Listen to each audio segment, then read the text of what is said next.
Martina Ríos caminaba descalza por las calles empedradas del centro histórico de Quito. Tenía los pies sucios, el cabello enredado y la ropa raída, pero sus ojos todavía brillaban con una dignidad que se negaba a morir. Llevaba 2 días sin probar bocado, y el frío andino calaba en sus huesos como agujas. Al pasar frente a una mansión con jardines perfectamente cuidados, detuvo sus pasos. El olor a pan recién horneado la hizo temblar.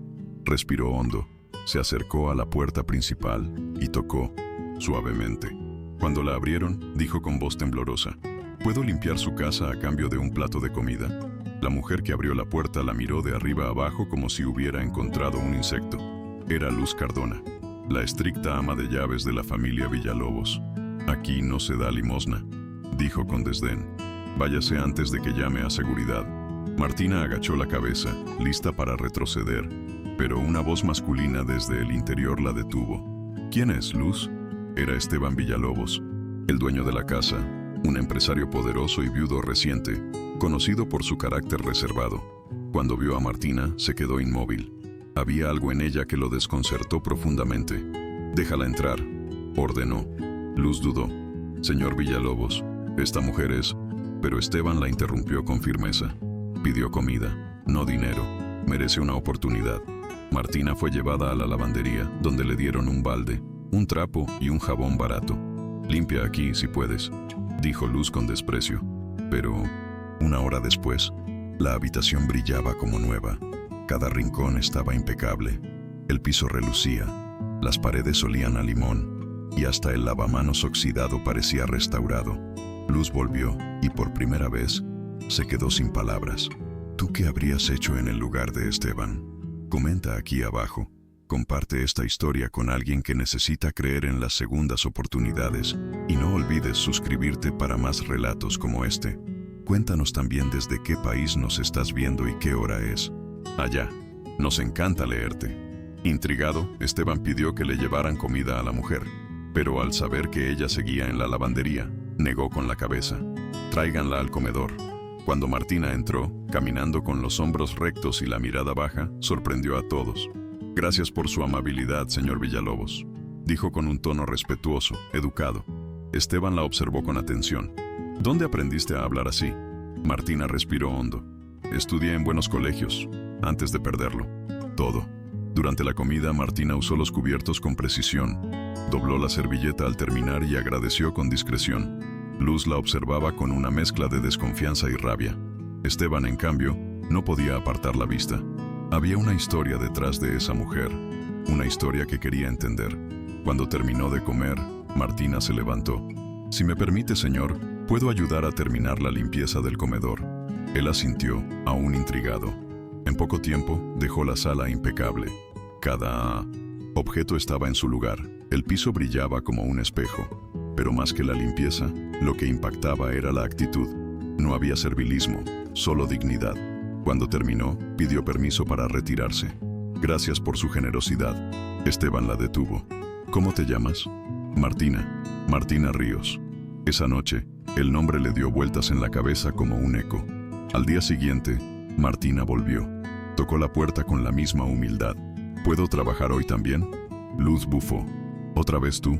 Pero Esteban, que pasaba por el vestíbulo, respondió antes. «Sí, déjala entrar». Martina se convirtió poco a poco en una presencia constante en la casa. A pesar de las burlas de Luz y los susurros del personal, su trabajo hablaba por ella. No solo limpiaba, ordenaba con criterio, cuidaba cada objeto como si fuera propio. Un día, mientras aspiraba a la biblioteca, Esteban la sorprendió leyendo en voz baja un libro de literatura francesa. «¿Hablas francés?». «Oui, monsieur», respondió ella con una sonrisa. «Viví en Lyon cuando era niña. Mi padre era diplomático». Esteban se quedó mudo. «¿Y qué pasó contigo?». Martina bajó los ojos. «Lo perdí todo cuando denuncié a mi tío por abuso. Mi familia me dio la espalda. Desde entonces, sobreviví como pude». Esteban no hizo más preguntas, pero desde ese momento, algo en él cambió. Comenzó a invitarla a comer con él, a preguntarle su opinión sobre libros, arte, política. Martina respondía con inteligencia y humildad, y aunque nunca lo decía, su presencia le Devolvía una paz que no sentía desde que perdió a su esposa. Luz, al percibirlo, empezó a tramar silenciosamente cómo deshacerse de ella. Una tarde, Esteban regresó antes de lo habitual. Al entrar en el jardín, escuchó a Martina hablando con los jardineros. Explicaba, con palabras precisas y claras, cómo podar sin dañar las raíces de un árbol joven. Su lenguaje era técnico, pausado, elegante. ¿Tú estudiaste botánica?, preguntó uno de los hombres. Martina sonrió. Estudié biología ambiental, antes de que todo se derrumbara. Esteban, desde la sombra, la observó en silencio. Nunca había visto tanta luz en alguien considerado invisible. Esa noche, mientras tomaban té en la terraza, Esteban le preguntó, ¿alguna vez pensaste en volver a ejercer tu profesión? Martina lo miró con suavidad. Cada día. Pero un apellido roto pesa más que un título académico. Él asintió, comprendiendo más de lo que quería admitir. Le ofreció un puesto como asistente personal dentro de la casa, no para limpiar, sino para coordinar al personal, cuidar los detalles y organizar las tareas. Martina aceptó con humildad, pero también con determinación. Luz, al enterarse, estalló. ¿Va a poner a una mendiga por encima de mí?, gritó en la cocina. Esteban, con voz firme, respondió, Martina tiene más preparación y humanidad que muchos aquí dentro. Si no lo acepta, puede irse. Fue la primera vez que alguien enfrentó a Luz sin miedo, y eso la enfureció aún más. Desde ese momento, juró hacerla caer. En 1900, una reunión clave de negocios, Esteban enfrentaba un problema grave. Documentos jurídicos en francés que su equipo no lograba traducir correctamente. El contrato con una empresa europea estaba en juego. Martina, al pasar junto a su escritorio, notó su expresión tensa. ¿Puedo ayudar?, preguntó con cautela. Esteban dudó. Es un lenguaje técnico. Déjeme intentarlo, insistió. En una hora había resuelto todos los puntos críticos con precisión y elegancia. Esteban presentó la nueva versión de los documentos en la reunión y sorprendió a los ejecutivos franceses, que elogiaron la claridad y el dominio del idioma. Uno de ellos preguntó, ¿quién hizo esta traducción? Esteban miró hacia Martina, que estaba en un rincón, discreta. Una colaboradora interna, respondió. Cuando los ejecutivos se marcharon, él se acercó a ella. Acabas de salvar este contrato. Dime, ¿por qué nunca buscaste otro lugar? Martina sonrió. Porque a veces no queremos solo un trabajo, queremos un hogar. Si alguna vez sentiste que nadie veía tu verdadero valor, comenta con un corazón abajo. Y si esta historia te está tocando el alma, compártela con alguien que necesite recordar que todos merecemos ser vistos. Suscríbete para más relatos como este. Desde ese día, Esteban comenzó a confiar en Martina para asuntos mucho más delicados que la casa. Ella organizaba su agenda, revisaba contratos, acompañaba reuniones. En pocos meses, era su sombra silenciosa y su apoyo más confiable. Pero eso empezó a generar rumores entre los socios y empleados. ¿Quién es esa mujer? ¿De dónde salió? ¿Por qué confía tanto en ella? Esteban no respondía. Prefería proteger a Martina del juicio ajeno. Una noche, durante un evento benéfico, Esteban sorprendió a todos al presentarse con Martina como acompañante. Ella llevaba un vestido azul marino sencillo, el cabello recogido y un collar de perlas discretas. Cuando comenzó a conversar con los invitados en francés, inglés y español, los murmullos se transformaron en atención. Algunos se acercaban por curiosidad, otros por encanto, pero también estaban los que la miraban con desdén. Luz, que también había sido invitada como parte del personal antiguo, se acercó a un grupo de empresarios y, con tono venenoso, murmuró. Ella vivía en la calle hace unos meses. ¿Lo sabían? La información se propagó como pólvora. Uno de los socios se acercó a Esteban y preguntó en voz baja, ¿es cierto? Él miró a Martina, luego al grupo, y respondió con serenidad, sí. ¿Y si eso les molesta? El problema no es ella. Al regresar a casa esa noche, Martina lloró por primera vez desde que llegó a la mansión. Siento que arruiné todo, dijo. Esteban le tomó las manos. No arruinaste nada. Mostraste al mundo que vales más que cualquier pasado. Y por primera vez la abrazó, no como patrón, sino como un hombre que reconocía en ella algo profundamente humano. Martina se aferró a ese abrazo, como si estuviera tocando tierra firme tras años a la deriva. Pero el mundo no perdona. Cuando alguien rompe el molde. Al día siguiente, Luz imprimió documentos antiguos, manipuló cifras en hojas de cálculo y preparó una acusación falsa contra Martina. Envió un sobre anónimo al departamento legal de la empresa de Esteban. «Vamos a ver hasta dónde llega su reinado de cristal», susurró con rencor. La verdadera tormenta apenas comenzaba. El sobre llegó a manos de la jefa del área legal, quien inmediatamente abrió una investigación interna. Al ver el nombre de Martina involucrado, el Vincenzo equipo se sorprendió. ¿Esa es la mujer que acompañó al señor Villalobos en el evento? La acusaban de manipular cuentas, de transferir pequeñas sumas a su nombre desde fondos internos. Los documentos parecían legítimos. Todo indicaba una traición calculada. Esteban fue notificado mientras estaba en una reunión. Su rostro cambió al instante. Esa misma tarde, Martina fue llamada a la oficina principal. Entró sin saber lo que ocurría, pero percibió el silencio incómodo. Esteban la miró fijamente. «¿Tienes algo que decirme?» Martina frunció el ceño confundida. «¿Sobre qué?» Le mostraron las hojas. Su rostro palideció. «Eso no es mío. Nunca tocaría nada que no me corresponde». La jefa legal fue tajante. «La evidencia es clara». Esteban no respondió. Solo la miró con una mezcla de decepción y dolor. Martina fue suspendida de sus funciones y escoltada fuera de la empresa. No por orden directa de Esteban, sino por los procedimientos internos. Mientras recogía sus cosas en silencio, los demás empleados la evitaban. Nadie la defendió. Nadie se atrevió. Salió del edificio como había entrado meses atrás en aquella mansión. Sola, pero esta vez con el corazón roto y el alma manchada por una mentira que no entendía. Luz la observaba desde un rincón, oculta entre las columnas del jardín. Sonreía satisfecha. «Al fin», murmuró, «todo vuelve a su lugar».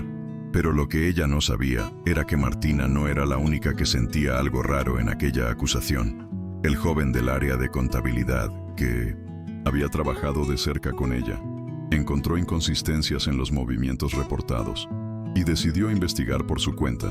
Esteban, por su parte, no dormía.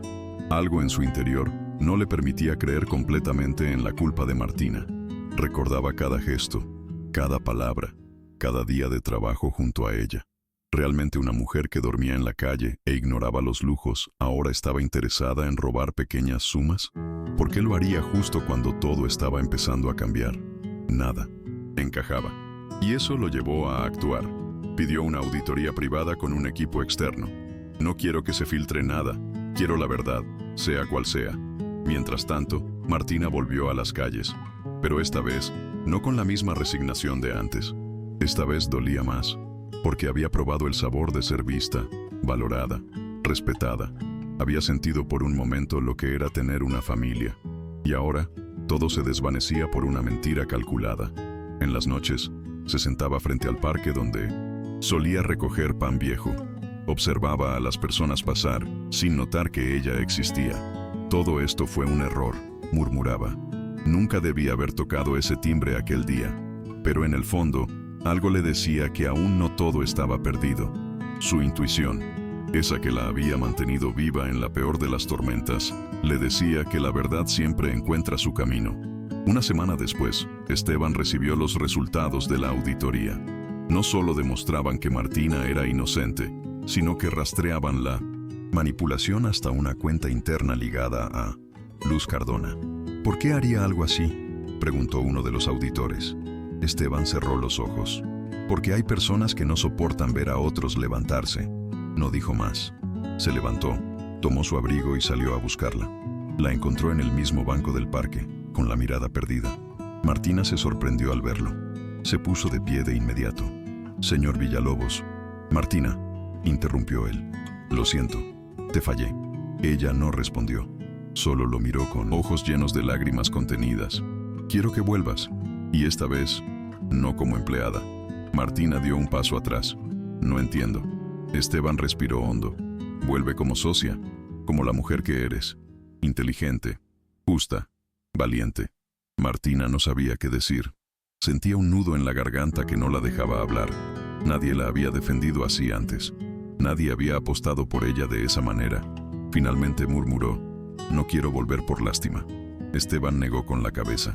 «No es lástima, es justicia y es amor». Esas palabras rompieron la barrera. Martina se acercó y lo abrazó. Por primera vez, sin miedo, sin vergüenza, sin reservas. Al día siguiente, la noticia se esparció por toda la empresa. Martina Ríos había sido reintegrada con honores y la señora Luz Cardona había sido despedida por fraude y manipulación de documentos. Algunos empleados no podían creerlo, otros lo celebraban en silencio. Pero lo más sorprendente fue que Esteban la presentó en una reunión como su nueva asesora de confianza y enlace internacional. Gracias a ella cerramos el contrato más importante del trimestre, dijo. Los murmullos no tardaron, pero esta vez eran de respeto. Martina llegó a la oficina vestida con un traje sobrio, elegante y el cabello recogido con firmeza. Su caminar era seguro, pero su corazón latía con fuerza. No era orgullo lo que sentía, sino una mezcla de alivio, miedo y determinación. Sabía que muchos la seguirían viendo como la mujer que vivió en la calle, pero también sabía que eso no definía su futuro. No más, no ahora. Una tarde, mientras revisaban juntos unos documentos en la oficina de Esteban, él se detuvo. La miró fijamente. Quiero que compres ropa nueva, un teléfono, que tengas lo que necesites. Martina negó con suavidad. Lo único que necesito es que no me dejes caer otra vez. Esteban asintió, conmovido. No lo haré, te lo prometo. Y esa promesa se convirtió en el nuevo suelo bajo sus pies. Con el paso de los meses, Martina fue tomando más protagonismo. Su historia inspiraba a otras mujeres. La invitaron a dar charlas, a contar cómo se levantó desde el olvido. Ella hablaba sin rencor, sin victimismo, pero con una verdad tan cruda que conmovía a todos. No soy especial, solo decidí no rendirme el día que me lo quitaron todo, decía. Y esas palabras resonaban como un eco en cada rincón donde se paraba. Esteban, por su parte, también cambió. Se volvió más humano, más presente, más consciente de sus propios privilegios. Decidió crear una fundación para mujeres en situación de calle y le puso el nombre que Martina eligió, Segundo Latido, porque todas merecemos una segunda oportunidad para vivir con dignidad, explicó ella en la inauguración. Esa noche, ambos brindaron no por lo que habían logrado, sino por lo que aún podían construir. Una tarde, mientras caminaban juntos por el centro de Quito, Esteban se detuvo frente al banco donde la encontró aquella vez. ¿Te acuerdas? Martina asintió, con una sonrisa nostálgica. Aquí aprendí que incluso lo más roto puede volverse a armar. Él la miró con ternura.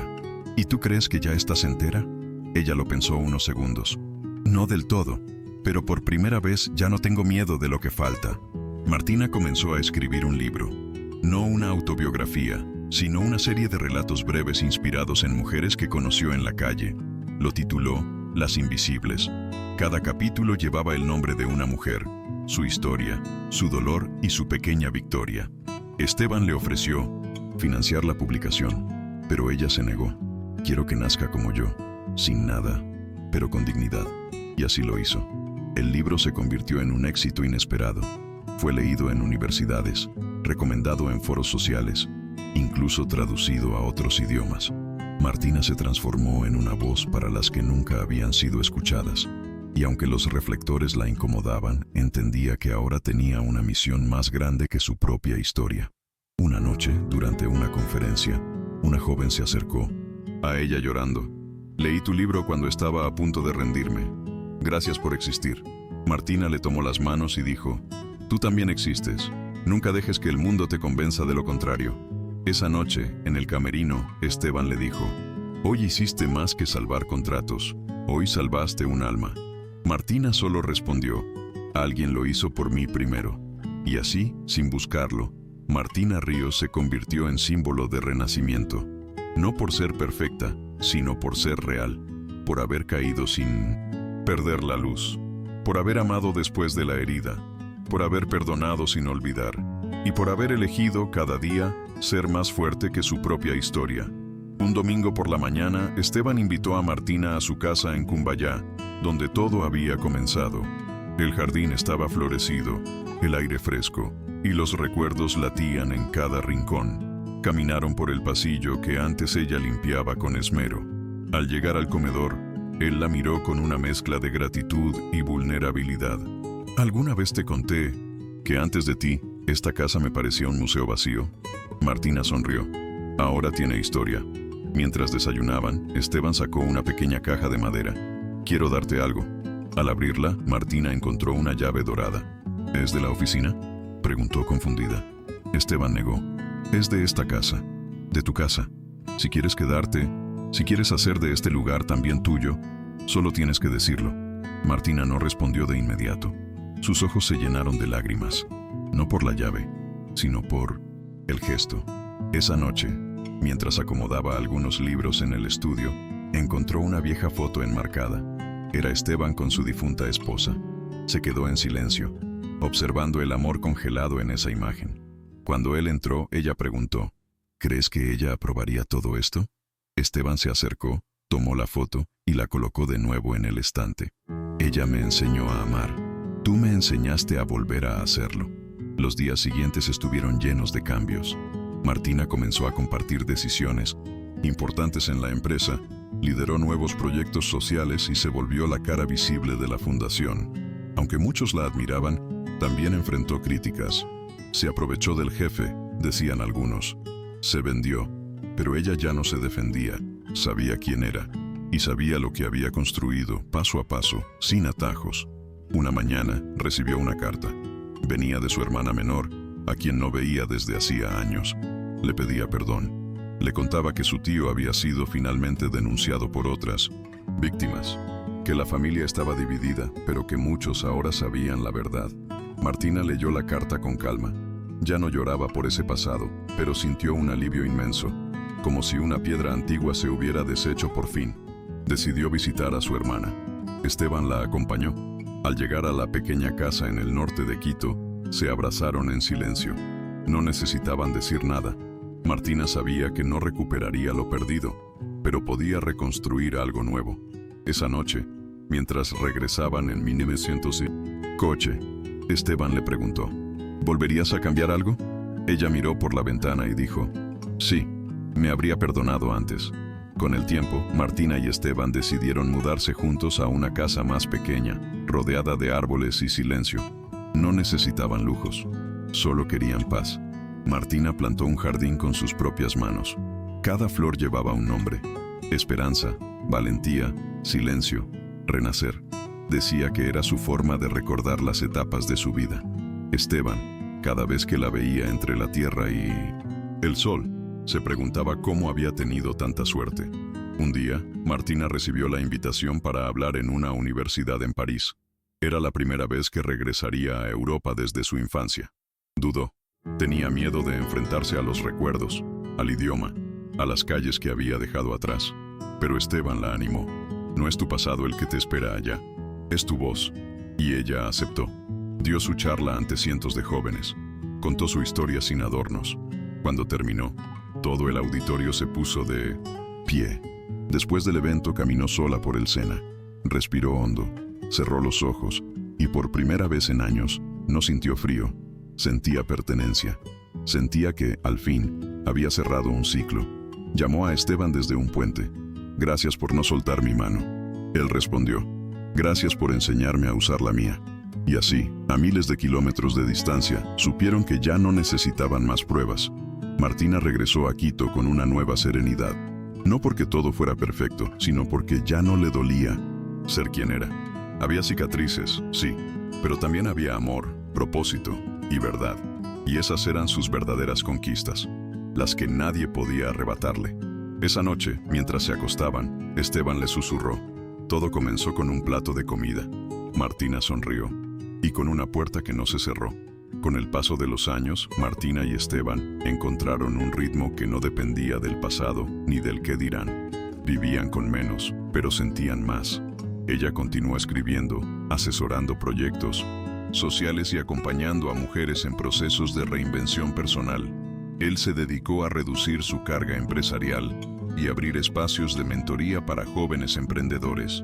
Juntos, eran faro para muchos que habían perdido el rumbo.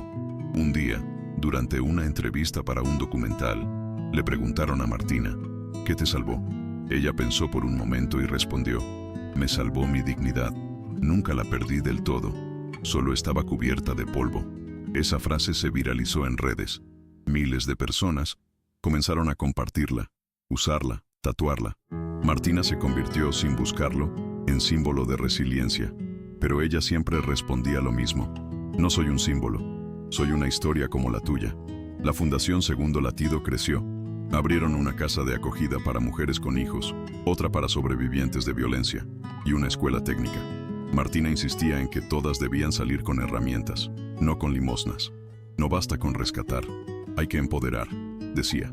Y esa visión cambió el IPUM, modelo de ayuda social en toda la región. Los gobiernos comenzaron a estudiar su trabajo, pero ella seguía caminando descalza por los pasillos, recordando de dónde venía. Esteban se mantenía a su lado, sin buscar protagonismo. Ella es el motor, yo solo soy el volante, solía decir. La relación entre ellos era profunda, serena, sólida. No necesitaban casarse, ni declarar públicamente su amor. Se tenían, y eso bastaba. Cada noche, antes de dormir, se tomaban las manos en silencio. Era su ritual, su forma de decir aquí sigo, sin palabras. Un día, mientras Martina arreglaba papeles en su escritorio, recibió una carta inesperada. Venía del hombre que la expulsó de su familia, su padre. Le pedía perdón. Le decía que al ver su rostro en televisión, se le cayó la máscara del orgullo. Fallé como padre. No espero tu perdón, pero sí que sepas que siempre fuiste mi hija. Martina cerró la carta sin lágrimas. No necesitaba más. A veces, el perdón llega tarde, pero aún así, libera. Decidió responderle con pocas líneas. Te perdono. No porque lo merezcas, sino porque yo lo necesito. No quiero seguir cargando lo que tú nunca supiste llevar. Y con eso, Martina selló otra herida. Una más, una menos. Las cicatrices ya no dolían. Ahora eran parte de su mapa, de su verdad, de su belleza. Esteban la abrazó esa noche sin decir nada. Sabía que algo importante había pasado. El tiempo siguió su curso. Algunas personas se alejaron, otras llegaron. Martina nunca cambió su esencia. Seguía hablando con desconocidos, saludando con la mirada a los que nadie veía. A veces, se sentaba frente a la misma panadería de aquella mañana y observaba, no para recordar el hambre, sino para agradecer el camino, porque sabía que, sin ese día, sin esa puerta, nada de esto existiría. Una mañana, recibió en la fundación a una joven muy parecida a como ella había sido. Ojos tristes, espalda curvada, miedo en la voz. Martina la miró con ternura. ¿Cómo te llamas? Renata, respondió. ¿Qué? ¿Necesitas? La joven dudó. ¿Puedo limpiar por un plato de comida? Martina respiró hondo. Sintió un nudo en el pecho. Se agachó, tomó sus manos y dijo, aquí no viniste por comida, viniste a empezar de nuevo. Bienvenida. Esa noche le contó a Esteban lo ocurrido. Fue como verme a mí misma hace años. Él sonrió. Tal vez ahora te toca a ti abrir la puerta. Martina asintió y comprendió que la vida le había cerrado muchas, pero también le había dado la llave para abrir nuevas, y que su misión no era solo sanar, sino multiplicar caminos. Desde entonces, cada vez que alguien llama a la puerta de la fundación con el corazón roto y las manos vacías, Martina sale a recibirlo, porque sabe que a veces basta un gesto, una mirada, una oportunidad, y porque alguien, un día, también se detuvo para no cerrar la puerta frente a ella. Un año después, Martina recibió un reconocimiento del gobierno local por su labor social. La ceremonia fue sobria, con pocas cámaras, pero con muchas miradas, sinceras. Cuando subió al escenario, no leyó ningún discurso. Solo dijo, gracias por vernos, no a mí, sino a las miles de mujeres que aún esperan que alguien las mire sin juicio. El aplauso fue largo, profundo, de esos que no suenan fuerte, pero retumban en el alma. Esteban la observaba desde la primera fila, no como empresario, no como pareja, sino como hombre profundamente conmovido por el camino que habían recorrido juntos. Recordó aquella tarde en que una mujer descalza tocó su puerta, pidiendo un plato de comida, y entendió, con claridad abrumadora, que ese momento no había sido casualidad, había sido destino. Después del evento, caminaron en silencio por el parque. Martina se detuvo frente a una banca, la misma donde solía dormir. ¿Sabes qué siento?, preguntó. Gratitud. No porque todo salió bien, sino porque aún estoy aquí, aún tengo voz, y aún puedo usarla. Esteban la abrazó por detrás. Tu voz salvó más vidas que cualquier dinero que yo haya donado. En una entrevista posterior, le preguntaron, ¿cuál es tu mayor logro? Martina no dudó. Haber recuperado mi nombre, mi valor y mi lugar en el mundo. Esa frase se convirtió en titular, pero para ella no era frase, era verdad. Durante años fue la indigente, la asistente, la protegida. Ahora era simplemente Martina, y eso lo cambiaba todo. Con el paso del tiempo, comenzaron a llegar cartas de otras partes del mundo. Mujeres en India, Senegal, Bolivia, Noruega, todas diciendo lo mismo. Tu historia me hizo creer que también puedo. Martina respondía a cada una a mano, con tinta azul, porque creía que las palabras escritas desde el alma tenían más peso que cualquier correo digital. En una de esas cartas, una joven escribió, no te admiro porque te levantaste, te admiro porque no te volviste piedra. Martina leyó eso en voz alta frente a Esteban. Él la miró en silencio. No sé si yo habría tenido tu fuerza. Ella respondió, no se trata de fuerza, se trata de fe en uno mismo, en que mereces algo más.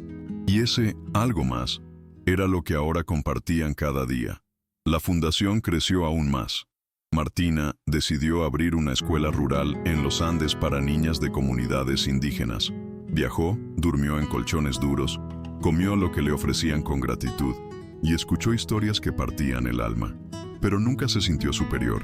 Al contrario, decía, yo no vengo a enseñarles, vengo a aprender. Y las niñas la abrazaban como si fuera su propia tía. Un día, al regresar de una de esas visitas, encontró en casa un sobre blanco con bordes dorados. Era una invitación a un evento internacional en Ginebra sobre derechos humanos. Querían que contara su historia ante la ONU. Martina lo miró boquiabierta. ¿Yo? Esteban sonrió. ¿Quién más podría hacerlo mejor? Martina dudó, pero aceptó. Sabía que no representaría solo su historia, sino la de muchas. En Ginebra, subió al estrado con un vestido rojo oscuro y el cabello suelto. Habló en 3 idiomas. No usó apuntes. Solo habló desde el corazón. Contó cómo una puerta abierta cambió su vida. Cómo una mano extendida puede marcar la diferencia.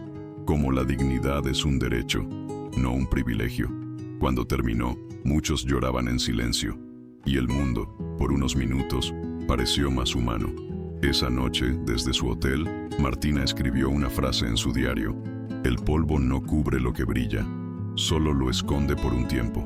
Cerró el cuaderno, miró por la ventana las luces de la ciudad y recordó el rostro de Luz Cardona, de su padre, de 1900, su hermana, de aquella niña llamada Renata, y comprendió que, aunque no podía borrar el dolor, sí podía convertirlo en faro para otros.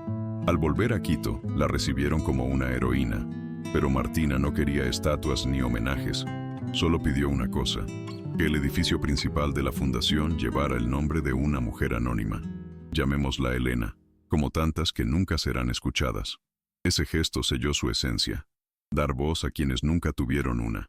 Esteban organizó una cena íntima en 1960, casa para celebrar su regreso. No había prensa, ni trajes lujosos, solo amigos cercanos, ex beneficiarias de la fundación, antiguos jardineros, cocineras, maestras, voluntarios. Allí, entre risas y abrazos, Martina tomó la palabra. Esto no es un final feliz, es un punto y seguido. Aún hay muchas puertas que abrir. Y al decirlo, sintió que cada célula de su cuerpo vibraba con sentido. Con los años, Martina se convirtió en mentora de otras líderes sociales. Les enseñaba no solo a ayudar, sino a sanar. No se trata de salvar a nadie, se trata de mirar sin juicio, de estar presentes. Su enfoque revolucionó la forma en que muchas ONGs trabajaban. Era menos asistencialismo y más acompañamiento, menos caridad y más justicia. En una tarde de lluvia, mientras caminaban por el mercado artesanal, Martina vio a una mujer mayor vendiendo collares de semillas. Se acercó, compró uno y comenzó a hablar con ella. En 5 minutos supo su historia entera. ¿Y tú a qué te dedicas?, preguntó la mujer. Martina respondió con una sonrisa: a recordarles a los demás que tienen valor. Esa fue su mejor definición. A veces, caminaba sola por las calles que un día la vieron dormir en cartones. No por masoquismo, sino por gratitud. porque entendía que si no hubiera tocado fondo, nunca habría descubierto su verdadero centro. Decía que el dolor le había enseñado a ver, y que la oscuridad solo tenía sentido si uno aprendía a encender su propia luz. Una noche, mientras Esteban preparaba té, Martina miró por la ventana en silencio. ¿Sabes cuál fue mi mayor miedo?, dijo. Creer que merecía lo que me pasó. Él se acercó, le dio la taza y le dijo, ¿y ahora qué crees que mereces? Ella lo miró con una serenidad inmensa. Todo lo que ya tengo. Amor, respeto y paz. Y se abrazaron como si el mundo no existiera afuera. A los pocos años, Martina decidió escribir un segundo libro. Esta vez, no sobre el pasado, sino sobre lo que había aprendido acompañando a otras mujeres. Lo tituló Las que florecen en el barro. Fue su forma de decir que la vida no elige a quién romper, pero sí da a cada quien la posibilidad de reconstruirse. El libro fue traducido a más de 20 idiomas, y otra vez, miles se sintieron vistas. Un día, en una conferencia en Colombia, una joven se acercó a ella temblando. ¿Puedo abrazarte? Martina abrió los brazos. La joven rompió en llanto. Leí tu historia cuando estaba en el hospital. Iba a rendirme, pero pensé, si ella pudo, yo también. Martina la sostuvo en 1900. Silencio. Ese era su milagro. No haber sobrevivido, sino haber encendido esperanza en otros. Ya con el cabello entrecano, Martina seguía caminando erguida. No tenía lujos, pero sí una abundancia que no cabía en ninguna cuenta bancaria. Esteban, a su lado, se mantenía firme, cálido, admirado. Cada vez que alguien le preguntaba por qué nunca se casaron, él respondía, porque el amor que tenemos no necesita papeles, solo necesita verdad. Y así, Martina Ríos, la mujer que un día pidió limpiar una casa por un plato de comida, se convirtió en una luz para los que habitan la sombra, no por ser perfecta, sino por atreverse a volver a empezar, y por recordar al mundo, cada vez que abría la puerta a alguien más, que a veces, lo único que se necesita para cambiar una vida, es no cerrarla.